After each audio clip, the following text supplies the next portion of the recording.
पाथर्डी तालुक्याचा पश्चिम भाग हा दुष्काळी पट्टा म्हणून ओळखला जातो. मात्र गेल्या काही वर्षात शेतकऱ्यांनी मोठ्या कष्टाने आणि पाण्याची काटकसर करत फळबागा फुलवल्या आहेत. संत्रा, डाळिंब, मोसंबी अशी विविध प्रकारची फळबागांची लागवड या भागातील शेतकऱ्यांनी केली आहे. यावर्षी पावसाने दडी मारल्यामुळे शेतकरी चिंतित होते. मात्र काल रात्रीपासून झालेल्या मुसळधार पावसाने शेतकरी राजा मोठ्या प्रमाणावर सुखावला आहे. असे असले तरी सुद्धा नदीकाठच्या गावांना या पुराच्या पाण्याचा मोठा फटका बसल्याचे दिसून येते. पाथर्डी तालुक्यातील त्रिभुवनवाडी येथील गोरक्ष रंभाऊ कारखेले यांच्या घरात पुराचे पाणी शिरल्याने त्यांच्या घरामधील सर्व संसारोपयोगी साहित्य वाहून गेले आहे. त्याचबरोबर त्यांच्या पशुधनाचेही मोठ्या प्रमाणावर नुकसान झाले आहे.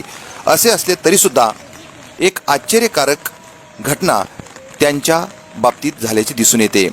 बैसोनी पाण्यावरी वाचली ज्ञानेश्वरी, त्याचबरोबर जळी दगडासहित वह्या तारियेल्या जायशा लाह्या हे आपण नेहमी ऐकतो. मात्र खरंच ज्ञानेश्वरी भगवद्गीता पाण्यावर तरंगली का असा प्रश्न अनेकांना पडतो. मात्र ह्या बाबत सत्य घटना या त्रिभुवनवाडीच्या शिवारामध्ये घडल्याचे दिसून येते. गोरक्ष रंभाऊ कारखेले यांच्या घरामध्ये नेहमीच पूजन केली जाणारी भगवद्गीता पुराच्या पाण्यात वाहून नदीपात्रात गेली होती. नदीपात्रात रात्रभर ती पाण्यामध्ये फिरत होती. 5 फुटाच्या पाण्यापर्यंत ती सतत खाली वर पाण्याखाली जात होती, पाण्यावर येत होती. मात्र मदत कार्य करत असताना आदर्श शिक्षक विजय कारखेले यांच्या लक्षात आल्यानंतर त्यांनी गोरक्ष कारखेले आणि उद्धव कारखेले यांच्या मदतीने ही भगवद्गीता पाण्यातून बाहेर काढली. आश्चर्यकारक गोष्ट म्हणजे ही भगवद्गीता पाण्यावर रात्रभर तरंगत होती. त्याचबरोबर या भगवद्गीतेचे एकही पान भिजलेले नाही.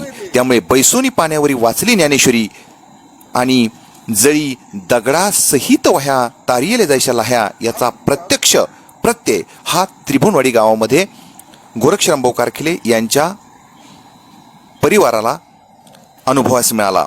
जय श्रीराम, जय श्रीराम, जय श्रीराम.